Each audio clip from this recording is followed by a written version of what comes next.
사도행전 11장 22절에서 24절 신약성경 207쪽입니다.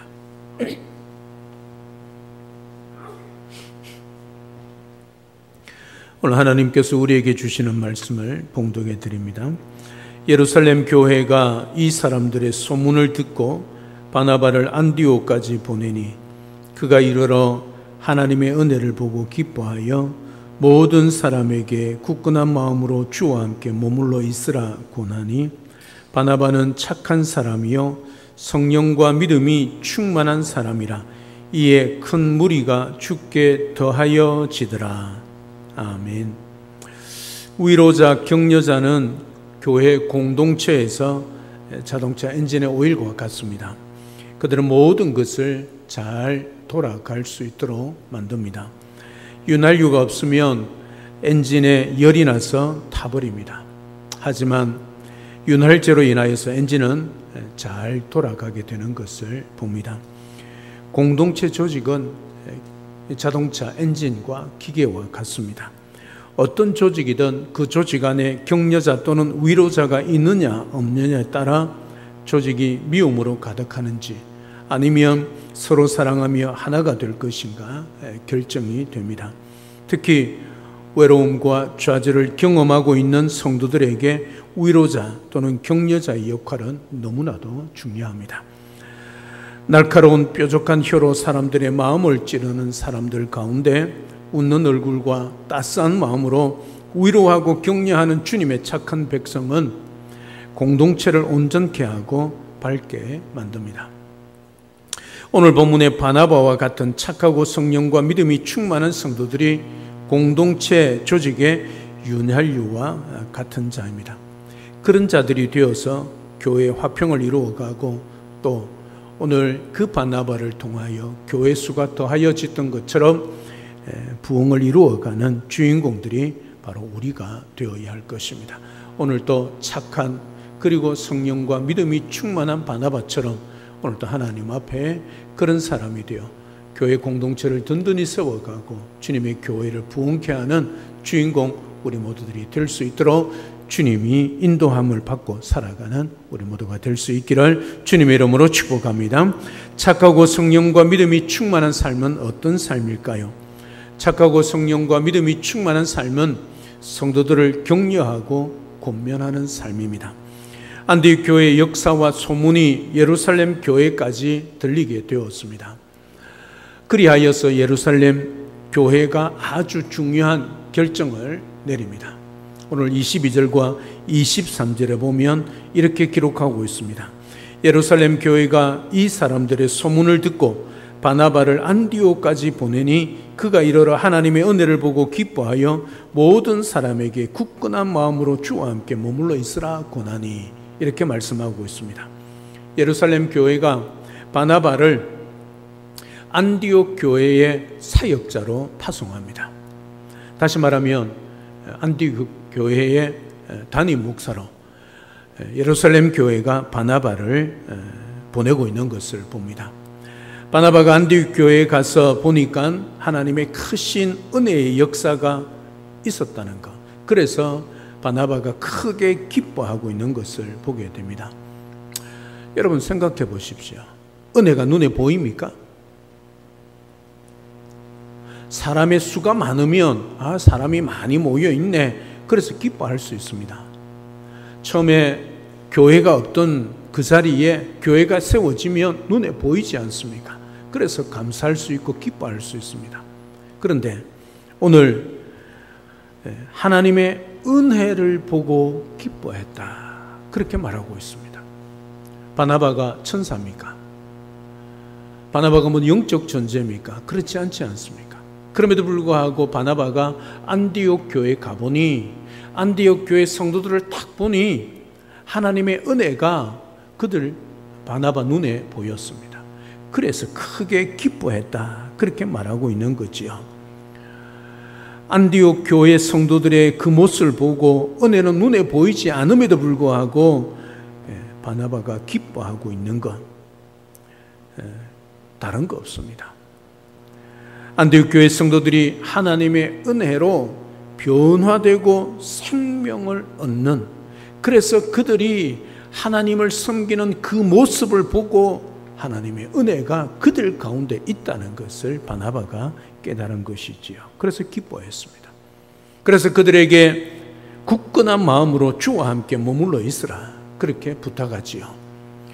굳센 마음으로 주님을 의지하라 그렇게 권면하고 있는 겁니다. 헬라 원문에 보면 권하다는 번역에 된 단어가 미완료형입니다. 미완료형이란 것은 끝나지 않았다는 겁니다. 계속되고 있다는 거지요. 효력이 계속되고 있다는 말입니다. 그러니까 바나바는 안디옥 교회 성도들에게 굳건한 마음으로 주와 함께 머물러 있으라 한 번만 권하고 끝낸 것이 아니라 기회가 있을 때마다 계속 권면을 반복했다는 것이지요. 왜 그랬을까요? 굳건한 마음으로 주와 함께 머물러 있는 것이 믿음이기 때문입니다. 그런 믿음을 가진 사람이 그리스도인이기 때문이죠. 그러면 굳건한 마음으로 주와 함께 머물러 있는 것이 구체적으로 무슨 의미일까요?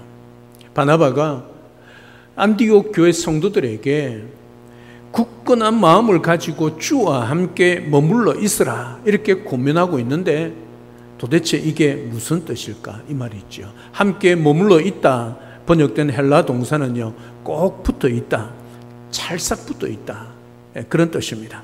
따라서 굳건한 마음으로 주와 함께 머물러 있다는 것은 아주 굳세게 흔들림 없는 믿음의 마음으로 내가 절대로 주님을 놓치지 않겠다는 결단의 마음으로 주님께 붙어 있는 것을 의미합니다.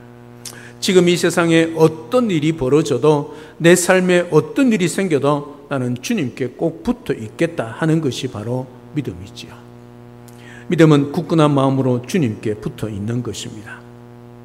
사랑하는 여러분, 우리가 살아가다 보면 이렇게 나와서 예배도 드리고 신앙생활을 합니다.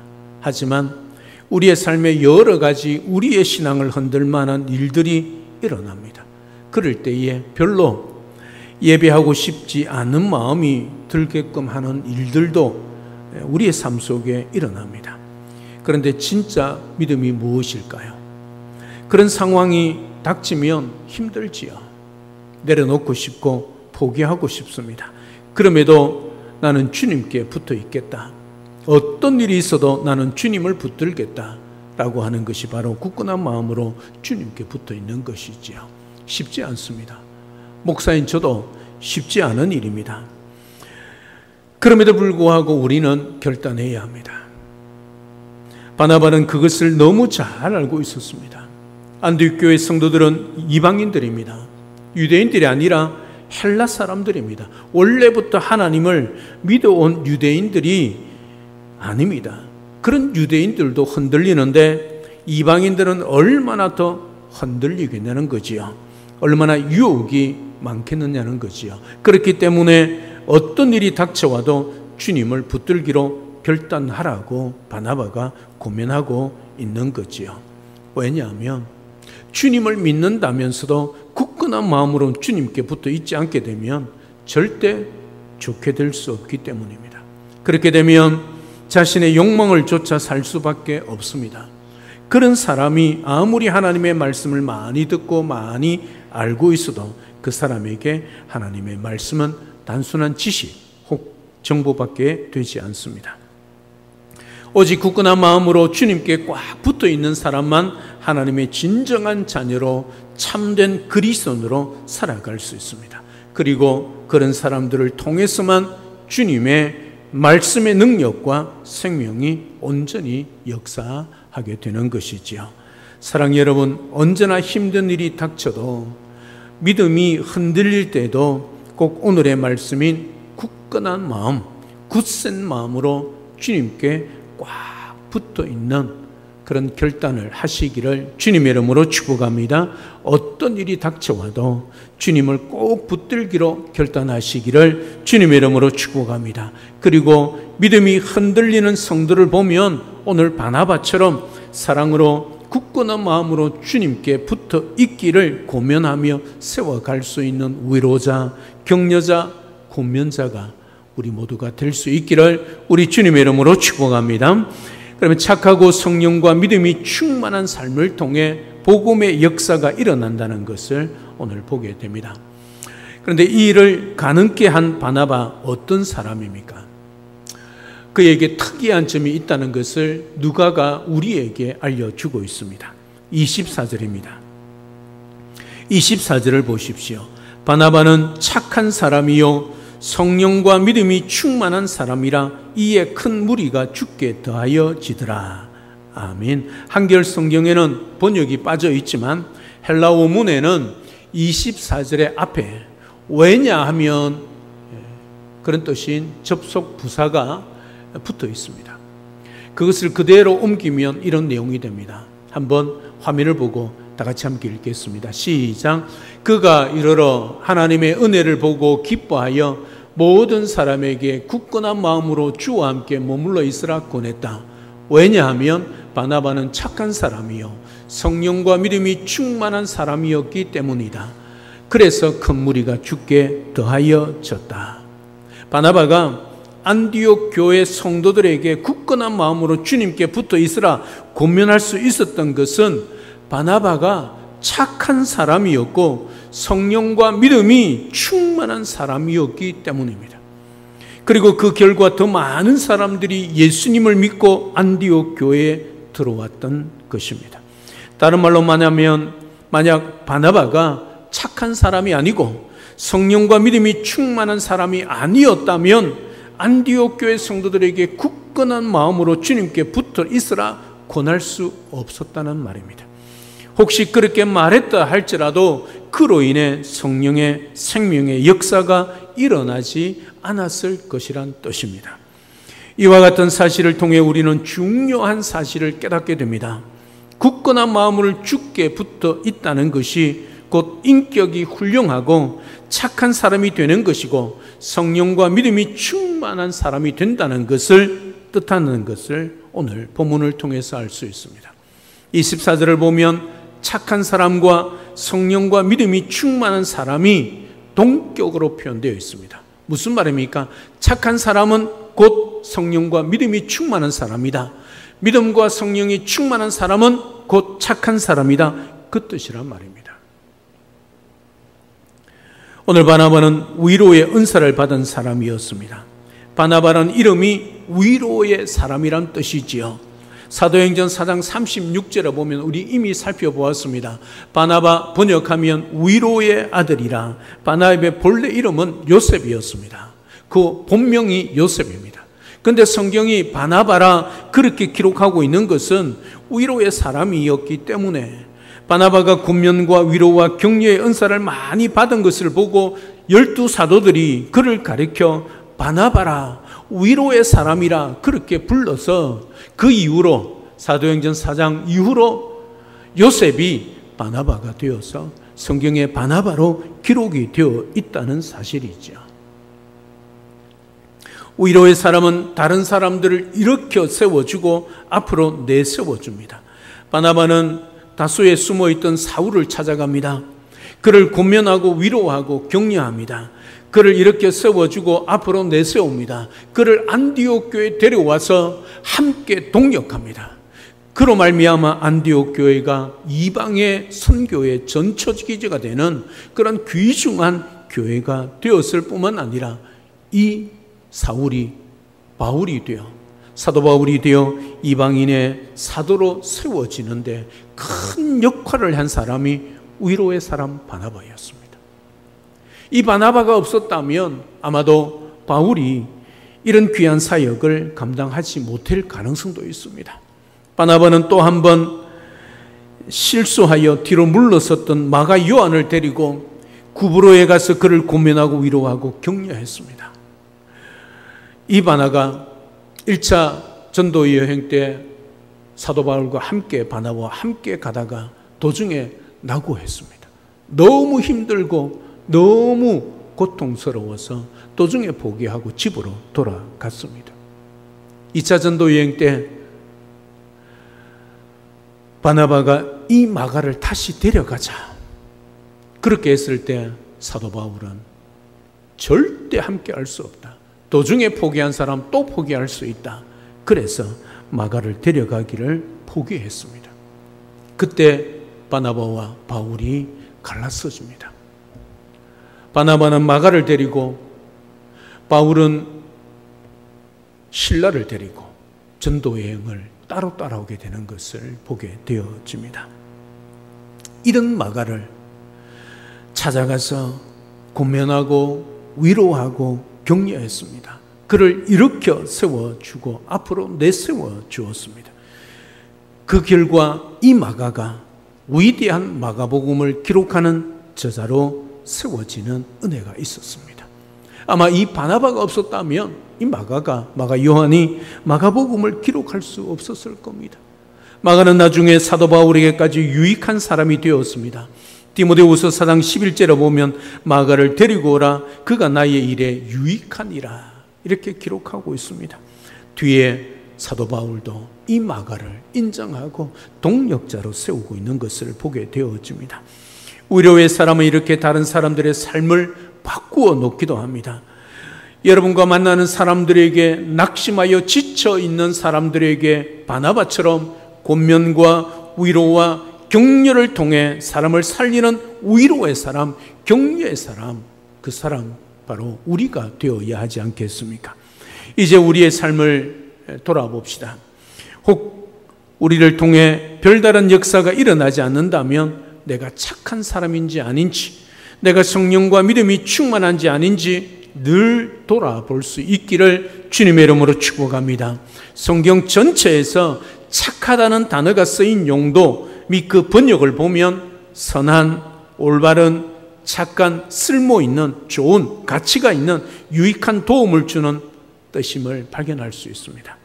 헬라 사전을 참고해서 성경 전체에서 착하다의 의미를 정리해 보면 부르신 자의 뜻을 만족시키다, 공동체에 유익하다, 도덕적으로 바르다, 양심이 깨끗하다, 선한 일을 많이 하다라는 뜻입니다. 아무튼 이러한 개념이 착하다이고 이 뜻의 반대의 의미는 악함, 못됨, 구부러짐, 벗어남, 고약함 등이 있습니다. 사랑 여러분, 현재 이 세상은 이 착한 사람에 대한 개념을 크게 왜곡시키고 있습니다. 이 시대의 대동매체는 반항적이고 악하고 거칠고 못된 사람을 멋지고 용감한 의리의 영웅들로 묘사하면서 악을 미화시키고 있는 것을 보게 됩니다. 현대 일반 대중의 개념에 따르면 보통 착하다는 개념은 겁쟁이라 뜻합니다.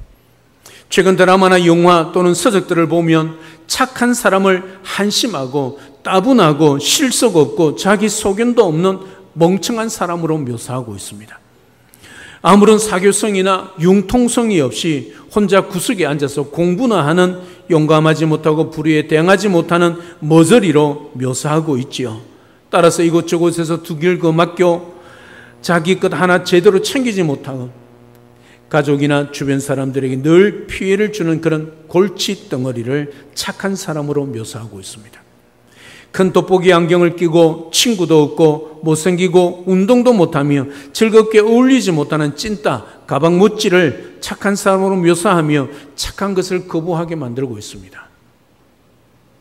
그래서 요즘 부모들은 자녀들에게 이렇게 말합니다. 이 바보야, 착하면 바보가 되는 거야. 너도 사납게 내 것을 챙길 줄 알아야지. 왜 손해보고 사냐? 요즘 세상은 착한 것이 악한 거야. 이 미련한 곰탱이에요. 자기 주관도 없고 바른 의견도 없이 그냥 아무에게나 비유를 맞추느라 물에 물 탄 듯 술에 술 탄 듯 그런 자를 착한 사람이라고 여기고 있다는 뜻이죠. 이러한 현상 때문인지 교회 역시 선하고 착한 사람이라고 그런 사람이 되는 것을 신앙과 연관시키지 않고 있다는 사실이죠. 하지만 성경에 따르면 신앙이 좋은 사람이란 뜻은 착하다는 뜻입니다. 세상이 어떻게 왜곡시키고 세상이 어떻게 그 사람을 바보 머저리를 취급한다 할지라도 성경은 신앙이 좋은 사람, 착한 사람을 의미합니다. 여러분, 이는 불변의 진리입니다. 예수를 믿으면서 못됐다? 그 사람 진정한 사람, 신앙의 사람이 아니란 뜻이지요. 그럴 수 있습니다. 예수를 믿기 전에 못됐고 예수를 믿기 전에 악한 사람, 그럴 수 있습니다. 왜? 예수를 믿지 않기 때문이지요. 그러나 이제 예수를 믿었습니다. 그러면 예수를 믿었다면 우리는 예수님처럼 착한 사람이 되고 예수님처럼 선한 사람이 되고 예수님처럼 올바른 길을 걸어가는 사람이 되어야 합니다. 때로는 손해를 보고 때로는 바보 취급을 당해도 우리는 그런 사람으로 살아가야 합니다. 그게 신앙이 좋은 사람입니다. 착하고 선한 사람이 되는 것이 우리의 신앙의 목적이고 신앙인의 삶입니다. 예수님의 생명을 받아 예수님의 성품을 닮아가는 것이 신앙이기 때문에 그렇습니다. 사랑하는 여러분, 착하다는 것은 하나님을 의식하는 자의 삶이요, 남 모르는 자기 성찰과 기도를 통하여 하나님의 뜻에 맞게 자신의 인격을 만들어가는 사람을 착한 사람이라 그렇게 말하는 겁니다. 착한 사람은 사랑이 충만하며 성령의 열매가 인격 속에 넘칩니다. 악하고 못된 성품을 지니고 태어난 우리 인간들이 착한 삶을 살 수 있는 착한 사람이 되는 것은 오직 복음의 능력인 성령의 역사가 아니면 결코 가능하지 않다는 뜻이지요. 그러므로 신앙이 좋다 하지만 착하지 않은 사람이 있다면 이는 모순입니다. 여러분 속에 지금도 물론 우리는 인간의 본성을 가지고 있기 때문에 순간순간 악한 감정이 드러날 수밖에 없습니다. 그것은 순간입니다. 그것을 가지고 착하다 착하지 않다 말을 표현하지 않고 있습니다. 성경은 근본적으로 악을 행하는 사람, 그 속에 악을 가지고 있는 사람, 그 사람을 이야기하는 거지요. 착하지 않으면 교회 리더로서 미달될 뿐만 아니라 진정한 그리스도인으로서도 의심스러운 사람입니다. 그러므로 참성들은 무엇보다도 먼저 착한 사람입니다. 내가 착해서 착한 사람이 아닙니다. 성령 하나님이 우리 속에 거하시고 성령 하나님이 우리 속에 역사하기 때문에 나는 악하고 본성을 가지고 있고 나는 그렇게 살 수밖에 없지만 내 속에 성령이 우리를 착한 사람으로 살도록 이끌어 가신다는 것이지요. 이게 예수를 믿는 삶입니다. 예수님을 믿을 때 나타나는 결과인 성령의 9가지 열매를 보면 다 착하고 선하고 좋은 것들입니다. 사랑, 희락, 화평, 오래 참음, 자비, 양성, 충성, 온유, 절제, 이런 것들은 매우 선하고 착한 좋은 것들입니다. 즉 성령의 열매가 충만하게 되면 지극히 착하고 선하고 좋은 사람이 된다는 뜻이지요. 그러므로 성경에 착하다는 말은 믿음을 통하여 성령 하나님 안에서 인격적으로 온전하게 된 상태를 착하다, 그렇게 의미합니다. 그래서 오늘 본문의 원문에서도 착한 사람과 성령과 믿음이 충만한 사람을 동격으로 두고 있다는 것 잊지 마시기를 바랍니다. 이처럼 착한 사람이 되려면 모든 선함과 착함과 좋은 것의 권원이신 주님과 붙어 있어야 합니다. 그래서 바나바가 안디옥 교회 성도들에게 굳센 마음으로, 굳건한 마음으로 주님께 붙어 있으라, 그렇게 말하고 있는 거지요. 주님께 붙어 있으면 바나바처럼 착한 사람이 되고 성령과 믿음이 충만한 사람이 될 수 있기 때문이죠.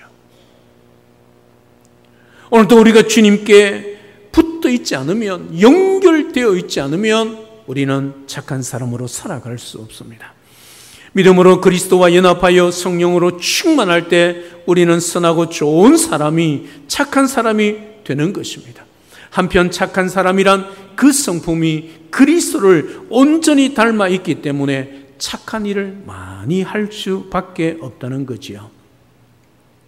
성도들 중에 똑똑한 사람들이 많은데요, 가끔 보면 너무 계산적이고 이성적인 사람들도 많습니다. 그래서 자신도 모르는 사이에 교만하여져서 하나님의 도움을 거절하고 나아가 성령 하나님의 역사를 무시하며 오로지 세상의 풍조와 관습과 방법으로 신앙생활을 하는 자들이 많습니다. 그런데 보통 이런 사람들의 특징은 착하지 않고 사납다는 사실입니다. 시기가 많고 분쟁과 악독이 가득하며 비방하며 교만하며 악을 도모하며 권위에 도전하며 무정하며 무자비한 모습을 드러낸다는 사실이죠. 그러나 그리스도인들은 착한 사람들입니다. 우리가 착한 성도가 되려면 성령과 믿음이 충만해야 합니다. 성령과 믿음이 충만한 것은 다른 사람들에게 선한 영향력으로 나타난다는 뜻입니다. 내가 착하다 인정하는 것, 그것으로 끝나지 않습니다. 착한 사람은 내가 세상 속에 가면 세상 사람들이 나를 착한 사람으로 인정해 준다는 사실이죠. 이게 선한 영향력입니다. 공동체에는 큰 유익을 주며 하나님의 아름다움 드러내는 도구로 쓰임 받습니다. 이런 사람이 되기 위해 우리는 성경을 읽어야 하고 기도를 해야 한다는 사실이죠. 사랑 여러분, 말씀과 기도 없이 결코 성령과 믿음으로 충만하여질 수 없습니다. 하나님 앞에 나와 기도하지 않는데, 하나님의 말씀을 듣지 않고 하나님 말씀을 읽지 않는데 우리가 어떻게 성령과 믿음으로 충만해진 착한 사람이 될 수 있겠냐는 것이죠. 죄송한 표현이지만 꿈깨란 소리죠.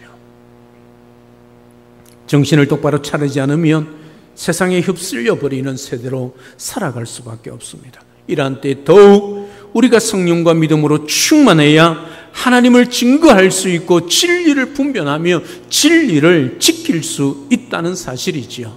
능력 있는 복음을 통하여 사람들을 구원할 수 있다는 말이지요. 특히 약한 세대에서 착하고 선한 좋은 사람이 되어야 하는데, 그러려면 성령과 믿음으로 충만한 길 외에는 다른 방법이 없다는 사실입니다.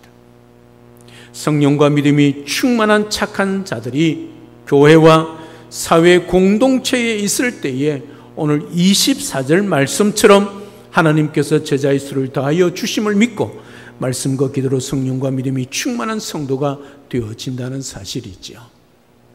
사랑 여러분, 우리가 이 땅에 살아가는데 세상이 여전히 변하지 않고 더 악해지는 것, 시대가 악하기 때문입니다. 사실입니다. 또 강력한 악한 영의 세력들이 역사하기 때문이지요. 사실입니다. 하지만 중요한 것은 우리가 성령과 믿음으로 충만하여 착한 사람으로 손해보고 때로는 바보 취급당한다 할지라도 그리스도를 닮은 삶을 살아내지 못하기 때문이란 사실을 우리는 깨달을 수 있어야 합니다. 세상이 악하다, 시대가 악하다 탓하기 전에 내가 정말 성령과 믿음으로 착한 사람으로 살아가고 있는지, 우리 주위에 살아가는 공동체 속에 여러분의 가정 주위에 살아가는 사람들에게 어떤 소리를 듣고 살아가고 계십니까? 저 사람은 정말 영동중앙교회 다닌다는 거 다 알고 있지 않습니까? 정말 영동중앙교회 성도로서 성도다운 삶을 살아가고 있다, 그렇게 인정받고 있었습니까? 아니면 여러분들을 생각하면 여러분의 주위 사람들이 혀를 차고 고개를 돌리고 등을 돌리고 있지는 않습니까? 그런 사람이 바로 악한 사람이지요. 여러분, 교회 안에서 믿음 좋고 성령 충만한 삶 살아야 합니다. 그래서 열심히 헌신하고 충성하고 봉사해야지요. 그러나 더 중요한 것은 우리가 교회 안에서 그리하는 이유는 세상 속에서 그리스도를 닮은 사람으로 살아가기 위해서입니다. 오늘 우리가 왜 은혜를 받아야 합니까? 왜 하늘의 능력을 우리가 덧입어야 합니까? 이 예배를 통하여 우리가 왜 주님의 그 사랑을 체험해야 합니까? 세상 속에 나가서 내가 만나는 사람들에게 내 삶을 통하여 그리스도를 보여주기 위한 것이지요. 그게 착한 사람입니다. 교회에서는 그럴듯한데, 교회에서는 믿음 좋은 것 같은데, 교회 안에서는 성령이 충만한 것 같은데, 세상 속에 가면 믿지 않는 사람들과 만나면 구별되지 않는 삶, 그 사람이 악한 사람이죠. 성경은 그렇게 정의하고 있다는 겁니다. 세상 속에서도 믿지 않는 사람들, 나를 이용해 먹으려는 사람들에게도 착한 사람으로 인정받아야지요. 그게 그리스도인이고 성도지요. 그게 착한 사람입니다. 우리 주님이 바보 멍청이가 아니지 않습니까? 하늘 영광 부자 버리시고 이 땅에 내려온 것, 그것만큼 바보 멍청이가 어디 있습니까? 하나님의 자리가 그 자리였고 그 영광이 주님의 영광이었습니다. 그런데 그 모든 것을 내려두고 이 세상에 오셨습니다. 믿지 않은 사람들이 볼 때는 그것만큼 허무한 게 어디 있습니까? 그 모든 영광, 그 모든 권세를 다 내려놓고 이 땅에 오셔서, 그것도 이 땅의 권세를 가지고 이 땅의 영광을 누리기 위한 것이 아니라 이 땅에서 죽기 위해서 오셨다는 사실이죠. 이 말은 무슨 말입니까? 이 세상을 위하여, 저와 여러분들을 위하여 우리 주님은 모든 것을 다 내어놓으셨습니다. 이걸 우리식으로 표현해 볼까요? 주님은 저와 여러분들을 위하여 모든 것을 다 손해 보셨습니다. 하늘의 영광, 그 하늘의 권세까지 말입니다. 우리가 그 주님을 믿고 그 주님을 따르고 그 주님을 섬기는 자들 아닙니까? 그러면 우리는 어떻게 살아야 하겠습니까? 주님처럼 살아가는 자가 그리스도인, 성도 아니겠습니까? 오늘 우리의 삶을 돌아보면 좋겠습니다. 교회 안에서도 세상에서도 손해 안 보려고 발부둥치는 사람이 있습니다. 계산하며 어떻게 하든지 하나 더 얻고자 하는 사람들이 있습니다. 주님을 기억하십시오.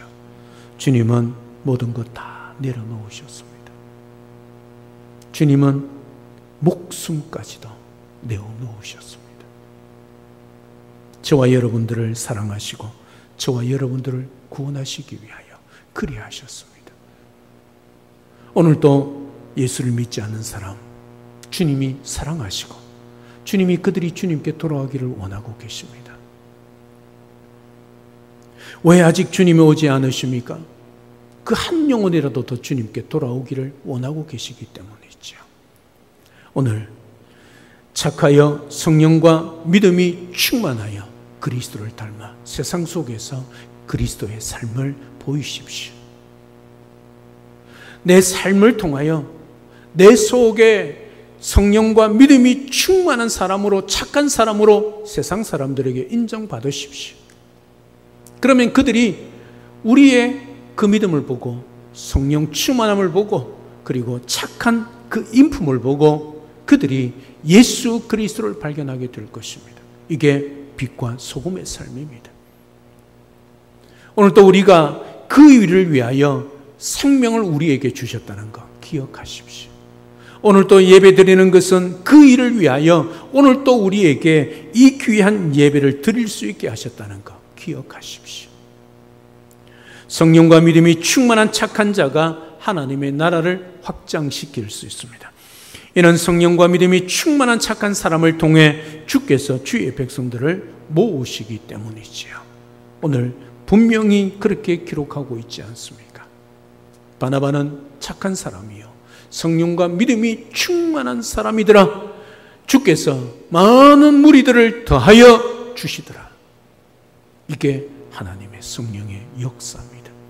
우리가 착하여 성령이 충만한 삶을 이 땅에 살아가면 세상이 우리의 삶을 보고 주님께 돌아올 수밖에 없다는 것을 성경이 우리에게 증거하고 있다는 사실이죠.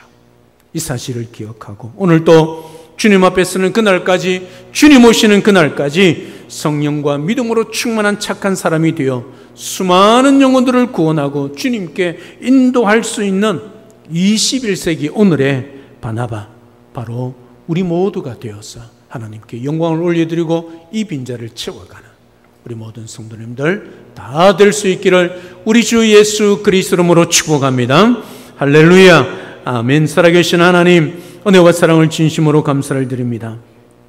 오늘 안디옥 교회의 놀라운 부흥의 역사를 예루살렘 교회가 듣고 바나바를 사역자로 보냅니다. 바나바가 안디옥 교회에 가보니 하나님의 은혜가 충만한 것을 보고 크게 기뻐하며 굳센 마음으로, 굳건한 마음으로 주님께 꼭 붙어 있으라, 그렇게 고면하고 있습니다. 그리할 수 있었던 것은 바나바가 위로자, 격려자, 권면자였기 때문입니다. 착하고 성령이, 믿음이 충만한 사람이었기에 그리할 수 있고, 또 그런 사람이 권면했을 때에 많은 믿지 않는 자들이 주님 앞에 나오게 되었다는 것을 오늘 말씀을 통하여 깨닫습니다. 세상은 착한 사람들을 왜곡시켜서 바보, 머저리로, 멍청이로 그렇게 표현하고 있지만, 성경은 믿음과 성령이 충만한 성령의 9가지 열매를 맺고 살아가는 그 착한 사람이 신앙이요 믿음의 사람이란 것을 우리에게 분명하게 말씀해 주고 있습니다. 세상에는 손해보고 또 손가락질 당하고 매를 맞고 그렇게 살아가는 사람을 바보, 멍청이로 취급하지만, 성경은 그런 사람을 믿음 좋은 착한 사람이라고 정의하고 있습니다. 오늘 또 우리가 이 땅에 살아가는 삶의 이유는, 목적은 내 삶을 통하여 내 속에 역사하시는 그리스도를 보여주며 착하고 성령이 충만하고 믿음이 충만한 사람으로 정말 저 사람은 예수 믿는 사람이라고 인정받는 그 삶을 위하여, 그리하여 예수 믿지 않은 사람들이 죽게 돌아오는 역사가 있게 하기 위하여 오늘 또 우리가 살아감을 기억하게 하옵소서.